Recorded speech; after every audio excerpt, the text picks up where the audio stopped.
the land of wolves, death unto the weak, no mercy X, LQAI translation, one man.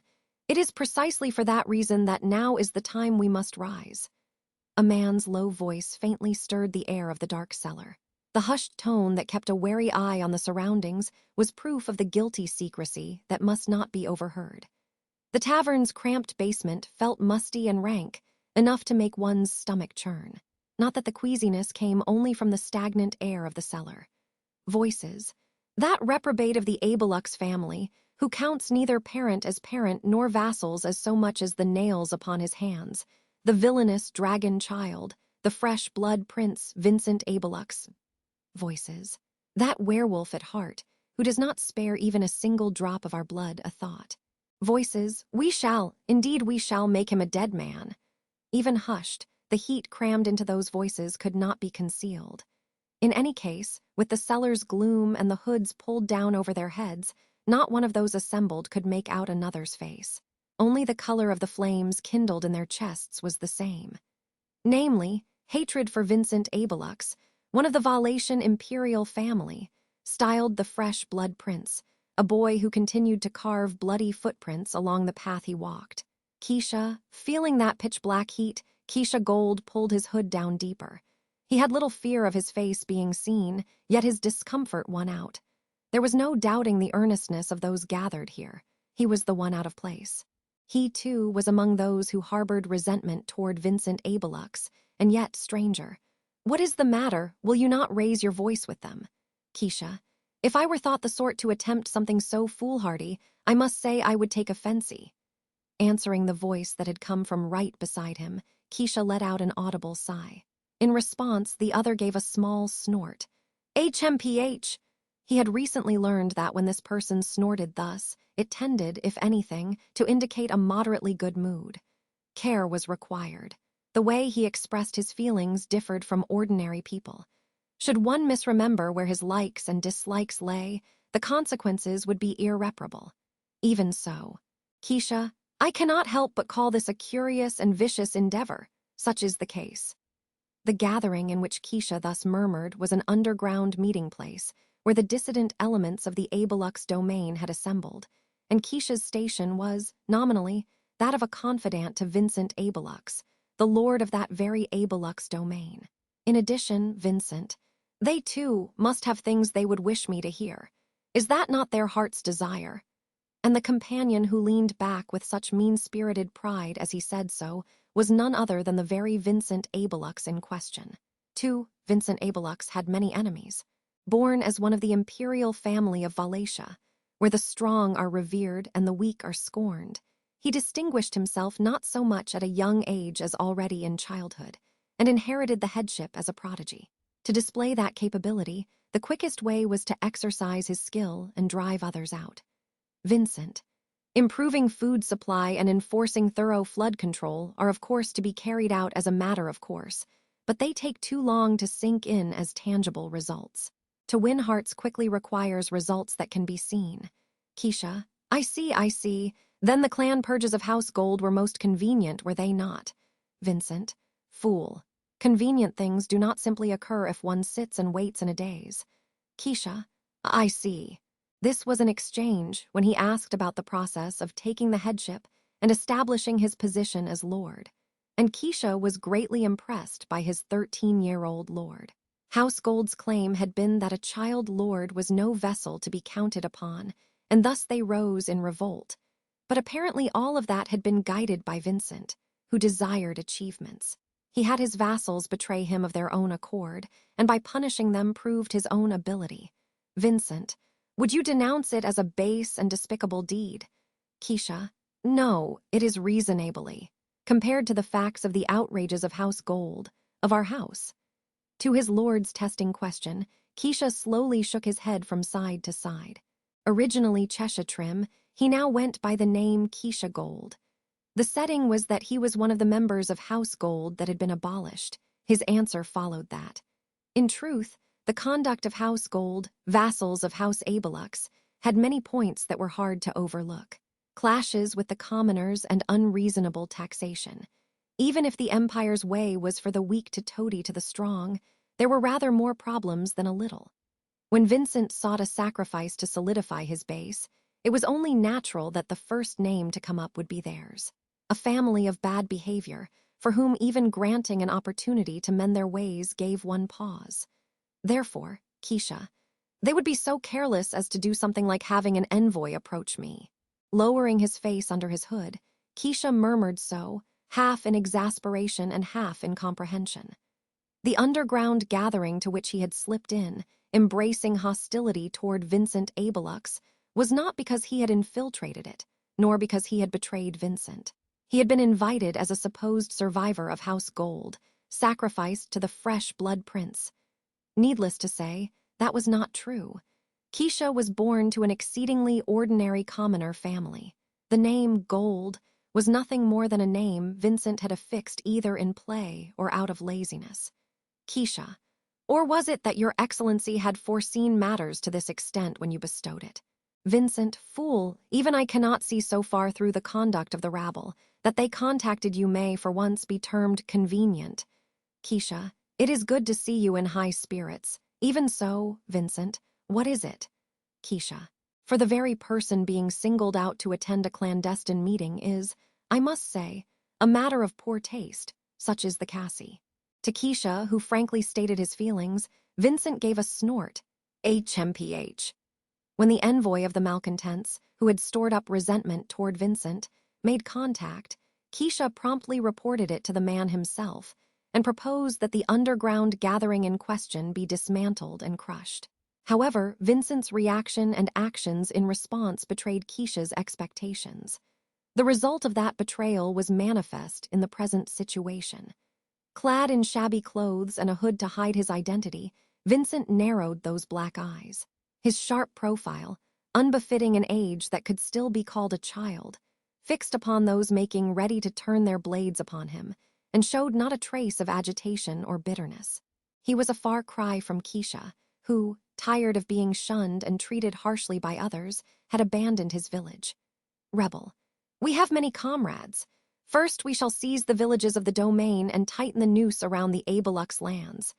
The rebels never dreamt that they were being seen and heard by the lord of the domain himself. As Keisha pitied them beside him, Vincent seared every word into his mind. Vincent, too soft, such that he had no endearing inclination to content himself with so timid a plan. Vincent's shout, which painted over the prior hushed exchanges, spread surprise and dismay among the rebels around them, and next drew their attention this way. Taking it head-on, Vincent, still with his face concealed, declared once more, "Too soft," and, "Vincent, so many have gathered, and how utterly ruled by cowardice they are. With such methods you will sooner or later hit a dead end, and you will suffer the counterattack of the fresh blood prince. Rebel, then what would you do?" Vincent, naturally in one stroke, thrust the fresh blood prince down into a pool of blood. Rebel, nonsense. As he raised one finger and so replied, those around mocked Vincent's bombast. They harbored hatred for Vincent Abelux, and at the same time they believed that their opponent had not attained his present position by luck alone. Even if they aimed at the keep from the outset, it was not a head to be easily taken. Rebel, with such barbarity, it is plain to see you would be suppressed at once. Vincent, but what if it were possible to slip through that net? Answered in a calm tone, the rebels were at a loss for words. He hid his face, and though that slender figure's voice was that of a boy not yet grown into an adult, before the confidence and vigor contained in his tone, such doubts could not even bud. While everyone, before they knew it, was lending an ear, Vincent looked over the faces of the rebels one by one, and suddenly he clapped the shoulder of Keisha, who was watching the situation right at his side. And Vincent, this one here is a survivor of House Gold, sacrificed to Abelux's tyranny. And now he stands at the side of Vincent Abelux, entrusted with office. At the instant his shoulder was struck, Keisha, who had had a bad premonition, managed not to raise his voice. Otherwise, he would not have been able to hold back a scream or an angry shout at this unannounced declaration. Had it come to that, he would have failed to respond to the even harsher gazes around them. Keisha, as my lord's man says, I am at present in attendance at the side of Vincent Abelux. However, thanks to that instant of steeled resolve, Keisha did not disgrace himself, feeling the sensation of the color and heat of their gazes changing. Keisha, in turn, slowly looked over the faces of the rebels. Keisha, that prince conscripts the survivors of those whose houses he has purged, and seems desperate to flaunt his authority. It is for that reason that I am granted my present station, such is the Cassie. Rebel. But how are we to trust you, who, though your entire clan was rooted out, now serve Abelux? Has not your heart bowed, and are you not with us in name only? To the suspicions thrown at him, Keisha answered correct in his heart, yet took his time in giving his reply. Vincent's earlier outrage and his posture of dumping the situation onto Keisha. And to begin with, it was none other than Vincent who had given him the name, Keisha Gold, and fabricated, then spread, the information that Keisha was a survivor of House Gold. Because that fabrication was perfect, the rebels could not doubt Keisha and made contact. Rebel. What is the matter? Why do you fall silent? So after all you harbor a double heart. Keisha. Indeed, if you cannot perceive my intent to this degree, I cannot help but feel some measure of unease at the thought of counting you all among our allies. Such is the Cassie. Suddenly switching the flow of the rhetoric, Keisha made the rebels stir. What? But their reaction was not of such importance. Keisha's attention was on Vincent at his side, on those black eyes fixed upon Keisha, narrowing as if to check the answer. Stifling a sigh at that gaze, Keisha continued. Keisha, to begin with whom do you think it was that arranged to call out to you all and gather you here? Rebel. Impossible. Keisha.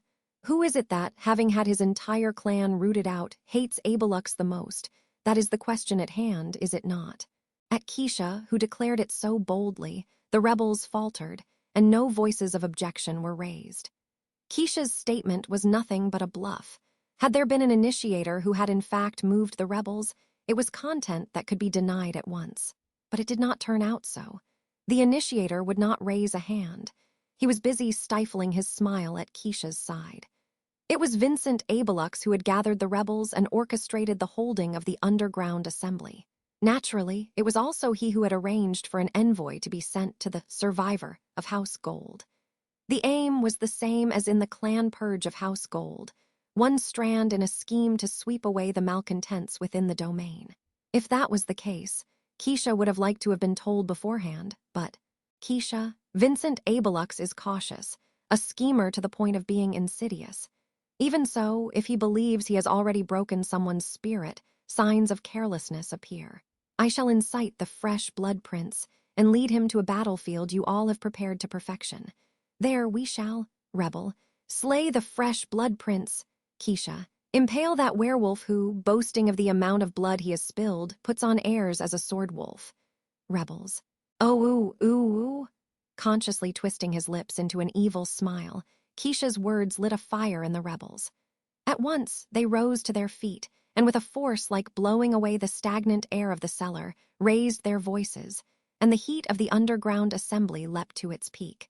Feeling that change in the air upon his skin, Keisha sent a sidelong glance at Vincent, wondering whether this ill-natured lord was satisfied with Keisha's bluff.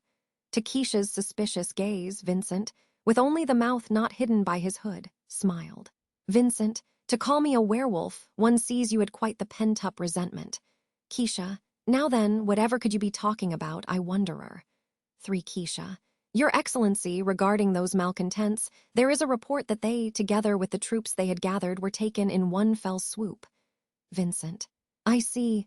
Those who shared your aspirations were cut down. Your heart must ache terribly, must it not? Keisha, I merely matched the talk at the time, such is the Cassie. I cannot quite tell what you are saying.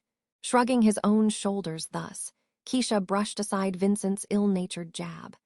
About 10 days had passed since attending the underground meeting, and just as he had promised the rebels there, Keisha made use of his position as Vincent's subordinate to move Abelux's private soldiers at will. Using them, he handily lured the rebels out and annihilated them, sweeping away the unrest within the domain. Keisha, even if the main faces do gather at an underground meeting, the branches and leaves will not be fully assembled. In that case, Vincent, it is all the better to egg them on and make them send out their entire force. Well done. In the office, Vincent, seated at a desk still large for a boy whose limbs had yet to fully grow, thus offered his thanks, then knit his brows and questioned Keisha with, "What is it?" At that question, Keisha ran a hand through his black hair. "Keisha, I am grateful to be thanked with well done. However, I would like to ask one thing. Just how long do you intend to keep testing me?" "Vincent, are you dissatisfied?" "Keisha, hardly. Do you expect me to answer that I am not watching your excellency's mood at all?" At Keisha's words, which were something like a riposte, Vincent stilled the hand holding his quill pen. Possessed of deep black eyes, Vincent fixed Keisha head-on and said, "Vincent, do you think that, in this matter, I toyed with you out of mere whim or idle fancy?" "Keisha, no, your excellency cannot be that unoccupied." "Vincent, that you are being tested means that I too am being tested." Having only that to say to Keisha, who had shaken his head, Vincent set his quill moving again. He seemed to judge that he had said what should be said, but it was a most unkind attitude. With few words, he indicated, "From one thing, lift out as much as I would." While testing Keisha, Vincent was himself being tested. Interpreted in Keisha's own way, that meant that acts like Vincent's this time would not cease. For to test is to prove change, and an imperial of Wallachia cannot survive unless he continues to move forward, to press on, to live, and to realize the ideal that lies beyond that. He will continue to test. Keisha, good grief, to have been received by a lord troublesome from the heart, such as the Cassie, I am at a loss. How many more times would he be tested? Feeling heavy-hearted at the thought, and at the same time exasperated to the core at his own disposition that in some corner enjoyed it, Keisha Gold, who claimed to be a survivor of House Gold, was thoroughly disgusted with himself. And,